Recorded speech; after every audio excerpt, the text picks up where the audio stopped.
Hey, how you doing? Arthur Wu here. A little bit of a different video here for you guys. My first vlog style video where I'm just kind of walking around out and about in the world. Today we're going to be talking about using a light meter to expose correctly for film and what I do. So my light meter here is a Sekonic light meter. It's 758C for Cine. And basically I use it for both video and photo applications. It's probably going to be a little bit overkill for if you're just looking for a photo application one. The thing I really love about it is that it captures exposures two different ways. One is through the incident meter, which is the thing on top here, and the second way is through the spot meter. Over time, I've really developed the sense to use the spot meter just because I think it's a lot more convenient. If I'm standing in one spot, I can basically just capture just the different exposures throughout a frame instead of having to walk over and capture the incident reading for everything over there. So I really just think that the spot meter for me, I use about 95% of the time. And I think today is a great day to use it because it's super sunny, it's contrasty, the sky's really bright, and then wherever the shadows are, it's really dark. So I think we can test the limits of the film today and see where a good point is to land on the exposure. All right, so I found this really cool gas station here. I think gas stations are always just really cool, whether you're shooting in day or night. There's just something about them, especially if they have that like old school feel, which this definitely does. It has like the graffiti, it has paint, the old paint.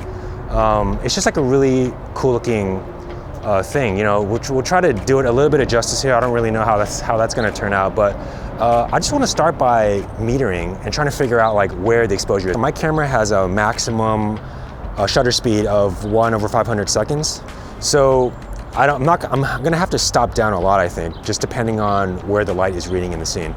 And I'm just going to take a few readings here. I'll go to the sky. I see that, wow, it's at 16 and a half. If I go to the shadow areas, it's at a 4. So that's what, 4 to 5, 6, 5, 6 to 8, 8 to 11, 11 to 16. That's 4 stops. That's actually not too big of a difference here. I expected it to be a lot more. So we're really dealing with a fluctuation of 4 stops, which is not too bad. The camera can definitely handle that.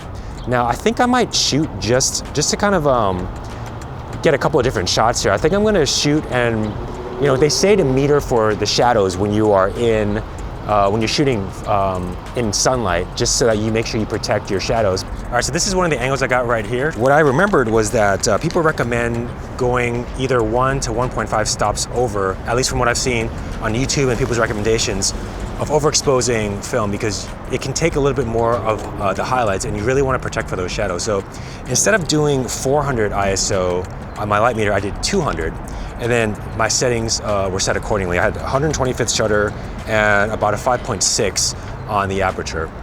So that was the first shot. All right, and over here was the second angle that I got. I kind of walked around, found a composition that I thought was, you know, decent. Hopefully it comes out that way. And the lighting was a little bit different here. It was probably another stop that I had to account for. I think because there's a lot of reflections because the sun is coming like directly from there, whereas before we were kind of more off to the shade. And but the sun was hitting the ground more, so I had to stop down to an f8, 125th of a second shutter, 200 ISO. So we'll see how they turn out. I'm gonna go ahead and continue just shooting with this, and we'll see what those two photos look like in the edit. All right, here we are in Lightroom. I scanned the photos using an Epson V600 scanner, and I'm just going to process these really quick here in order to bring it back to the positive state. Let's make sure all the edges are fixed. Okay, and then I'm going to use Negative Lab Pro, so Control N. And these are just settings that I've come across that I like just based on what other people have posted online in some of the user groups. Convert the negative here. And now our image is converted.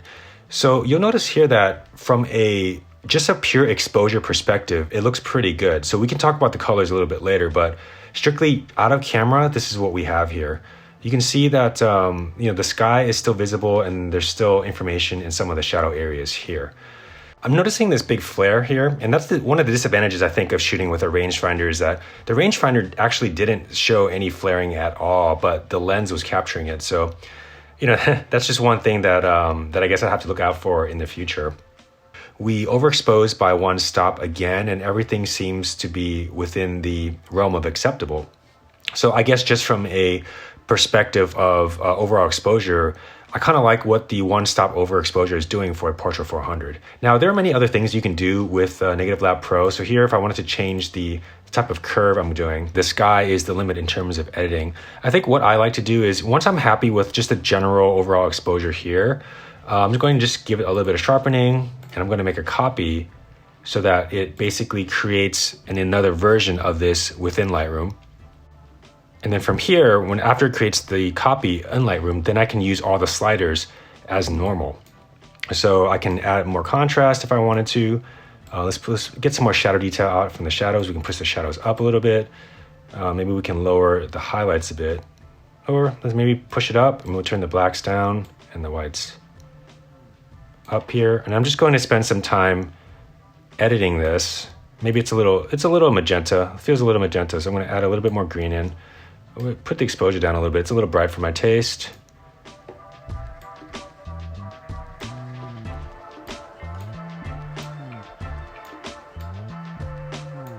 So here's the final image that I ended up with. I ended up actually cropping out the sides just because that flare was a bit distracting. But I fixed the contrast to my liking, boosted the vibrance a little bit, and I'm really happy with this one. And I added a border via Photoshop just to put some finishing touches on it. But yeah, so this is basically the whole purpose of why we would want to shoot with a light meter when we are shooting film.